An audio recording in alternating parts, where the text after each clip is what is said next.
Tagay pa. May isang kaon pa tayong alak dyan mga pare. Masyado pang maaga. Paring Kaloy, dalawa lang yan. Tatamaan ka ng alak na yan o tatamaan ka ng anak mo? Tama si paring Undoy. Tumawag na rin si Mrs. Umuwi na raw ako at magpakulo ng luya.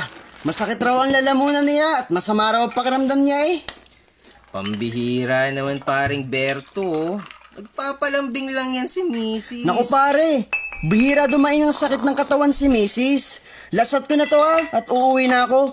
Bukas na lang natin pag-usapan yung plano mong poultry pare ha. Buhay nga naman oh. Kapag limitado ang pasada, walang problema kahit mag-inom tayo gabi-gabi. Dahil hindi naman natin kailangan gumising na maaga eh. 5 araw straight na tayong ganito mga pare ah. Mas natatakot na ako sa atay ko kaysa sa COVID. Paring Undoy, mabuti ka nga at may naipapasada ka kahit paano. Mantalang ako. Mula nang malugi ang huling negosyo dahil sa COVID. Nako. Umuwi na tayo at baka kung saan pa mapunta ang usapang ito. Sige na. Sabihin mo kay Tonyo bukas, hindi na siya pwedeng mawala ah. Parang tinataguan tayo eh. Ilang establishmento nagtigil operasyon. Mga manggagawa di inaasahan ng bakasyon. Mga jeep ay nagtigil pasada, walang transportasyon. Bubuhay sa ayuda at saka konting donasyon. Ako si Kaloy.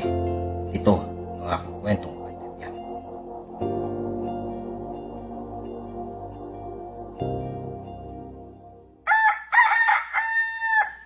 Kaloy, gumising ka na dyan. Samahan mo muna ako sa center. Ang agang tumawag ng anak mo. Magpalista na raw ako sa bakuna kontra COVID-19. Ngayon daw ang pagpapalista sa mga senior citizen. Nay, ang tanda at ang hina nyo na. Wala tayong kasiguraduhan kung anong magiging epekto ng bakuna na yan. Kaloy, magtiwala ka naman sa anak mong nurse. Nagpabakuna na mismo ang anak mo sa ospital nung nakaraang linggo. Libre naman yun at para sa lahat. Ay nako, saka na kayo, Nay. Kita nyo, konting paglalaba, inuubo na kayo. Yan pa kayang epekto ng bakuna. Unahin nyo na muna yung ibang matatanda na makita nyo ang epekto ng bakuna na yan. Teka, saan nyo ba dadalhin yung mga gulay na inuugasan nyo? May nagtayo ng community pantry dyan sa kanto. Dalhin mo nga itong mga ito. At bili ng anak mo na wag akong lalabas. Nagtatanim ba kayo ng gulay para kainin natin o para ipamigay? Halos lahat ng bumati sa inyo kahapon, nabutan nyo ng upo at sitaw. Sina Undoy at Berto, pinabaunan nyo pa kagabi. Kaloy, ano ka ba anak? Panata ko na ang tumulong dahil sa naranasan nating hirap. Pasasalamat ko yan sa Panginoon na hindi nawalan ng trabaho ang anak mo. Ligtas tayo at nakakakain tayo araw-araw. Sige na. Dadaling ko na ito doon. At huwag nyo na akong pilitin na samahan kayo sa center.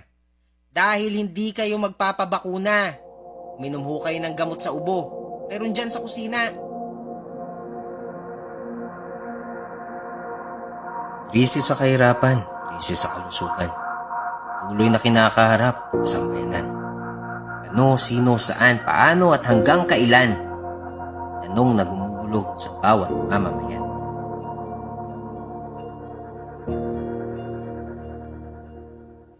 Kaloy, ito ang telepono. Kausapin mo anak mo. Tay, bakit naman ho hindi nyo sinamahan ng inay sa center? Noong nakarang linggo ko pa ho sinabi sa inyo na ipalista nyo siya sakaling babakunahan kontra COVID-19 ng lahat ng mga senior citizen. Alam nyo naman ho Ay, na... naku Melissa, kung tumawag ka lang para pagalitan ako dyan sa bakuna na yan, paulit-ulit kong sasabihin sa'yo na mahina na ang katawan ng lola mo. At hindi niya kakayanin ang epekto ng bakuna Tay, na yan. ako ho mismo ay nakakuha na ng unang turok ng bakuna ko dito sa ospital. Pagkatapos ng 28 araw, makukuha ko ng ikalawang turok at makakamit ko na ang proteksyon kontra COVID-19. Teka, inuubo ho bang inay? Kailan pa yan? At bakit inuubo ang inay gayong hindi naman siya lumalabas? Huwag niyo sabihin gabi-gabi na naman ang inuman dyan sa bahay. Tay Huwag mo naman. kaming alalahanin dito, anak. Ikaw ang mag-ingat dyan sa trabaho mo sa ospital. Diyan lang naman sa inyo uso ang COVID eh. Tay, hindi ho biro ang COVID. Makinig naman ho kayo sa akin. Anak, salamat nga pala sa binigay mong pangpuhunan. Nag-usap kami ni Berto kagabi. Sa kanya ako bibili na 50 sisiw. Kagabi? Bali, nag-inuman na naman nga ho kayo. Tay, doble ingat naman ho tayo. Kaya nga ho ko bumukod ng bahay para hindi ko kayo mahawaan ng inay kung sakaling may masagap akong virus dito sa ospital. Huwag ka nga masyadong praning anak. Maayos kami dito ng lola mo. Basta makinig ho kayo sa akin, Tay.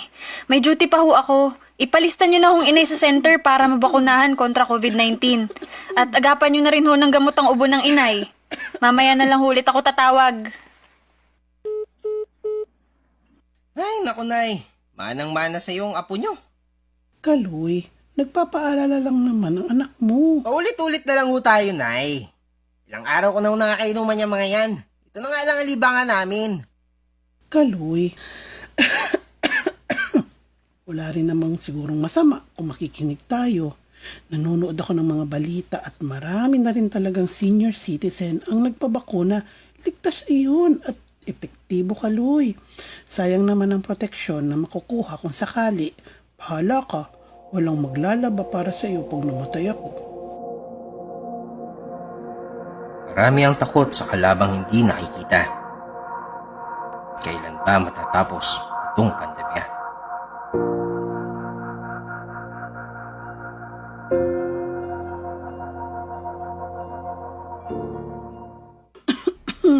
Kaloy, anak, pagkulo mo nga ako, anak, ng oregano para mawala itong ubo ko.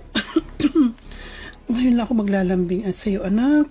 Masama talaga ang pakiramdam ko. Saglit lang, nay. Itinatawagan lang ho ako. Ay, nasa na ba yung dalawang yun? Mukhang hindi ako sisiputin ngayong gabi ah. Hoy, pare! Mabuti naman dumating ka. Nasaan si Berto? Paring Kaloy, masamang balita. Nagpositibo daw sa COVID-19 si paring Berto at ang misis niya. Sa ospital silang dalawa ngayon. Tiyak na quarantine tayo ng 14 na araw, pare. Lalo tayong walang buhay nito. Hindi ako makakapasada. Hindi rin makakatanggap ng labada si misis. Pare, mukhang matindi ang ubo ni Aling Virgie ah. Palagi ko'y kailangan malaman ito ng BHW. Lalo na't nagpositibo si paring Berto. Hindi ka ba nag-aalala? Pare, ang natuyuan lang ng pawis ang inay. Normal sa kanya yan kapag naglalaba. Minom na rin siya ng gamot at nagpakulo ng oregano. Pare, mukhang hindi na normal yan. Pare, kung ako sa'yo, babalitaan ko ang anak mo tungkol kina paring Berto. Hindi biro ang COVID, pare. Kahit ako, natatakot ako para sa pamilya ko. Ang mga nakasanayang kwentuhan at tawanan. Nagmistulang ugong dahil sa kawalan. Ang dating nakakarindi dahil sa kaingayan. Ngayon tila nakakabingi ang ating katahimikan.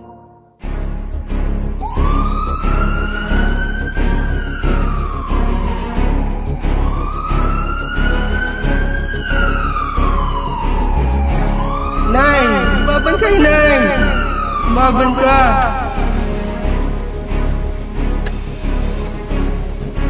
Nay! Nay, lumaban ka! Nay, lumaban ka!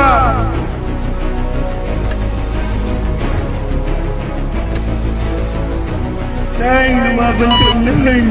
Nay, lumaban ka!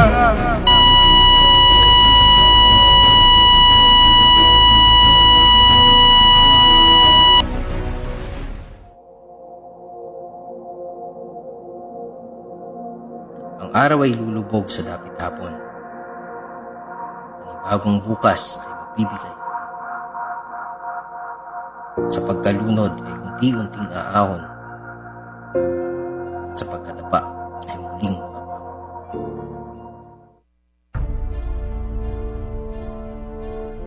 Anak, kamusta ka na? Araw-araw kong pinagdarasal na nasa mabuti kang kalagayan. Ako lang ang dapat sisihin sa nangyari sa lola mo. Ako lang. Sana mapatawad niyo ako. Paulit-ulit kong sinabi sa inyo na hindi biro ang COVID. Patanda at mahina ng inay kaya hindi ako magtataka kung hindi niya kinaya ang virus. Hindi ako nagkulang sa pagpapaalala sa inyo na mag-ingat, pero hindi kayo nakinig. Kinakailangan pa bang mawala ng inay para seryosohin niyo ang pandemyang ito?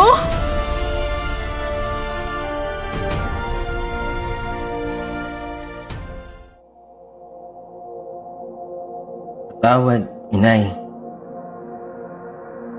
Tawad, inay, kung sa iyo ay pinagkait ang proteksyong nararapat mong makamit. Bukas ang damdamin kahit pumikit. Plus ng hangin hindi mapawi ang pait. Patawad, inay. Bakit kailangang magpabakuna? Bakit nga ba vaccination? Ang pandemyang ito ay kumuha ng maraming buhay at patuloy pa nitong nilalagay sa peligro ang buhay ng nakakarami. Pinahina din nito ang ating ekonomiya at maraming Pilipino ang nawalan ng trabaho dahil dito.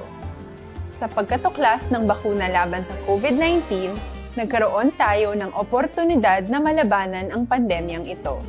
Sa tulong ng mga bakuna, ay may iwasan natin ang sintomas ng impeksyon at posibleng maiwasan din ang malalang impeksyon at matigilan ang pagkalat nito. Gayunpaman, gaya ng iba pang mga bakunang ginagamit sa nagdaang dekada, ang abilidad nitong protektahan ang ating komunidad ay tataas lamang kung hindi bababa sa 70% ng ating populasyon ay bakunado. Halimbawa, kung ang iyong barangay ay mayroong 100,000 na tao, hindi dapat bumaba sa 70,000 ang dapat mabakunahan upang matiyak na proteksyon ang buong komunidad. Kaya ating tandaan, ang pagbabakuna ay hindi lamang para sa iyo o sa iyong pamilya. Ito ay para din sa iyong barangay, lungsod at probinsya. Tara, sa Vida Vaccination!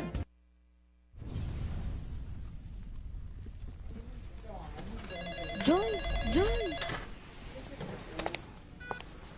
Oh, Lori, bakit? Aalis na ako.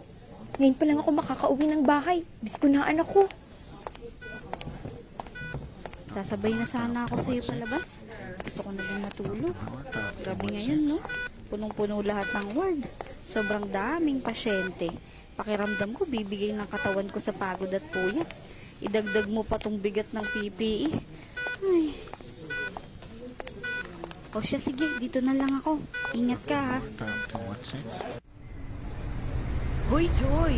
Ano ba naman itong nababalitaan namin na sobrang dami daw sa ospital na pinagtatrabahuhan mo gawa niyang COVID-19? Aba, trangkaso lang naman yan. Pinapalala niyo lang ang tawag. Naku, gobyerno nga naman. Oo nga naman, Joy. Pinipirahan niyo lang ang mga tao. Tingnan mo itong si Berting na asawa ko. Wala ng trabaho dahil din sa COVID. Nagsara ang restaurant na pinagtatrabahuhan. Paano na kami ngayon na ba?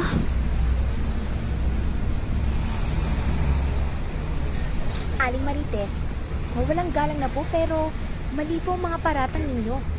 Seryosong usapin po ang COVID-19 na ito at hindi gawa-gawa lamang. Ugaliin po nating suri ng ating mga nababalitaan. Umiwas po tayo sa fake news. Sa inyo naman po, Aling Lita, ikinalulungkot ko po ang nangyari pero mayroon naman po mga programa ang gobyerno. Isa na po ang doli sa mga ito. Nagbibigay po sila ng ayuda sa mga empleyadong nawalan ng trabaho katulad ni Mang Berting. Totoo ba naman yan, Joy? Sige na nga, makikibalita ako kay Kapitan tungkol dyan sinasabi mo. Oh, Arga, apo. Bakit hindi ka pa kumakain? Naghugas ka na ba ng mga kamay mo? Ayan ang mahigpit na bili ng Nanay Joy mo. Nakapaghugas na ako ng kamay, Lola. Lola, pwede ko po bang intayin si Nanay? Namimiss ko na kasi si Nanay. Simula nang magka-COVID, hindi ko na siya nakakasama sa pag-aral at paglalaro. Hayaan mo. Sasamahan kita magbasa mamaya para matuwa ang Nanay Joy mo. Kailangan kasi sa trabaho bilang nurse ang nanay apo. Kailangan siya ng doktor para magpagaling at maalagaan ang mga pasyente. Naiintindihan mo naman yun, di ba? Opo, Lola. Pasensya na po. Naiintindihan ko po. Oh, hala. Tapusin mo na yung almusal mo para makapag-aral ka na. Nay? Lola, Lolo, andyan na si Nanay. Ay, Jesus ko. Dahan-dahan naman na po. Baka madapa ka. Nay! Nanay Joy! Anika? Anak, miss na miss ka na ni Nanay. Ako din po, Nay. Namimiss ko na po kayo. Pwede po ba akong lumapit? Sorry anak, hindi muna pwede. Hindi natin alam, baka mamaya may virus na pala akong dala. Mahirap kalaban ng COVID-19 anak.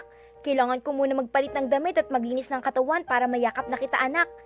Diba, yun naman ang palaging ginagawa ni Nanay pag uuwi dito? Okay po, Nay. Sinusunod ko din po ang mga bilin niyo, Nay. Palagi po akong naguhugas ng kamay o nagsasanitize. Palagi din po akong nagsusuot ng mask. Saka nagdadasal kay Papa Jesus. Ayan, very good naman ang anak ko. Flying kiss nga sa Nanay para makapaglinis na ako ng katawan. Okay po, Nay. I love you. I love you din anak. Pasok ka muna sa kwarto.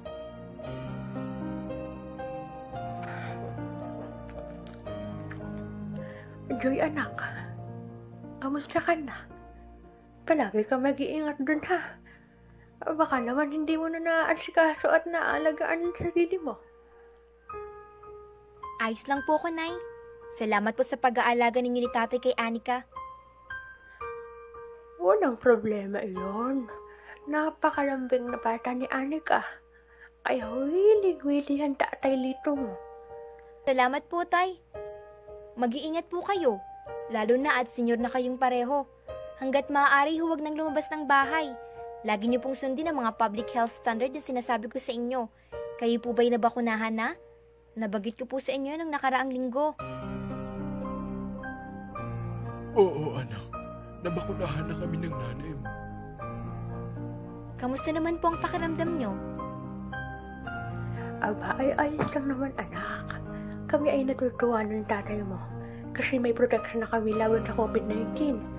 Itong mga tiya at tiyo mo ay hinihikayat ko na din na magpabakuna. Talaga po, Nay?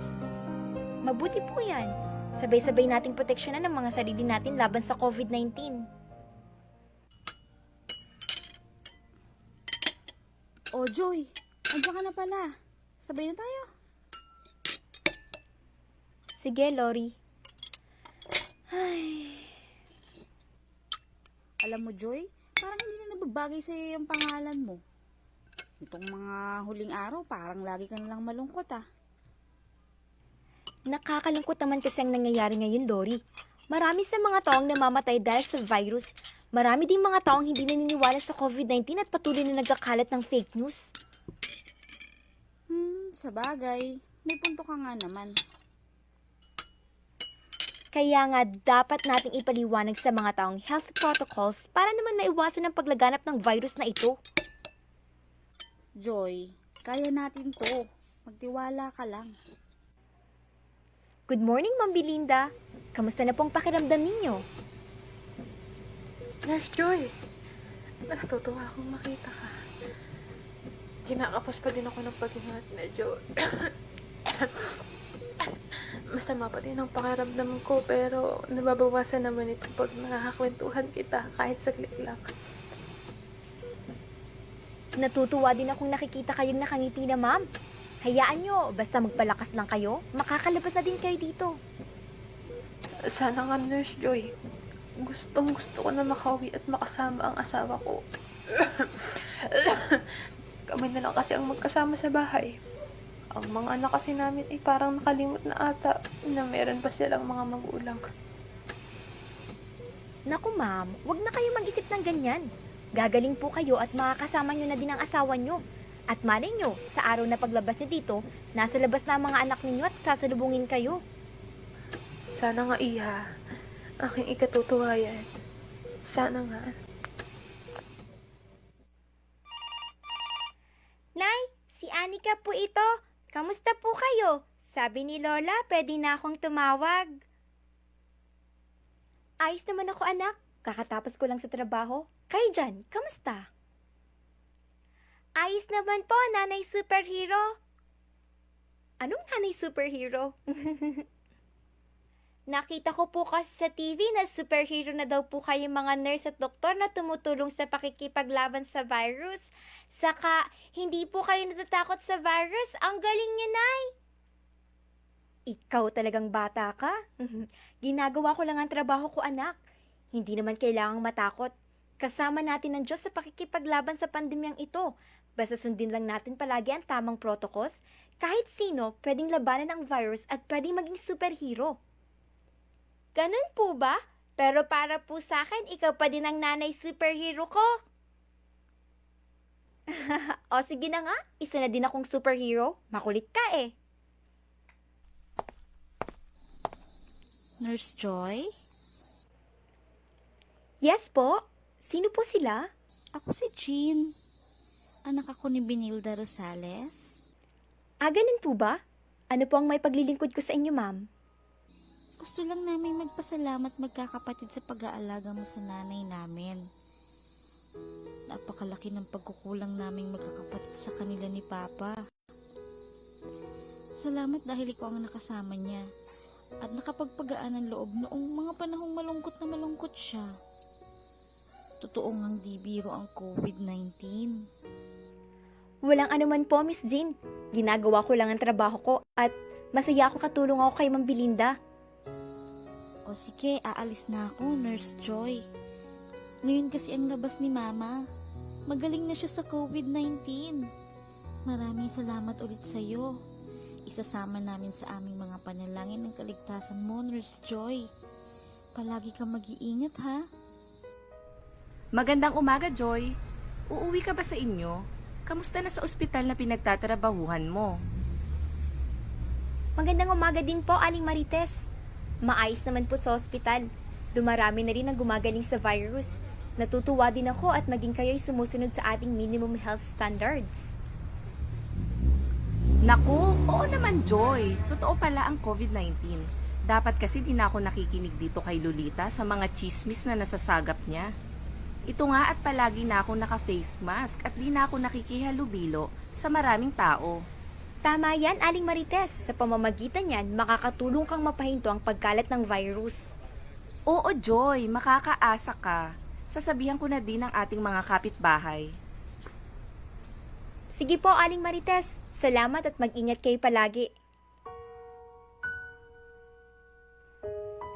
Ngayong panahon ng pandemya, natuto tayong kumonekta sa iba.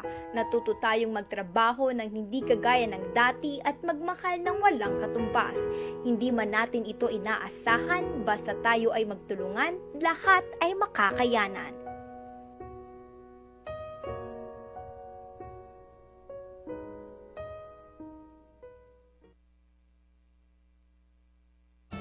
Aling mga bakuna ang gagamitin sa Pilipinas? Sa ngayon, may limitadong supply ng bakuna sa buong mundo. Sa katunayan, halos 80% ng stock sa buong mundo ay nabili na ng mga mayayamang bansa. Dahil dito, walang iisang kumpanya ang maaaring mag-supply ng 110 million na bakuna sa Pilipinas, kaya naman nakikipag-usap ang ating gobyerno sa 7 manufacturers.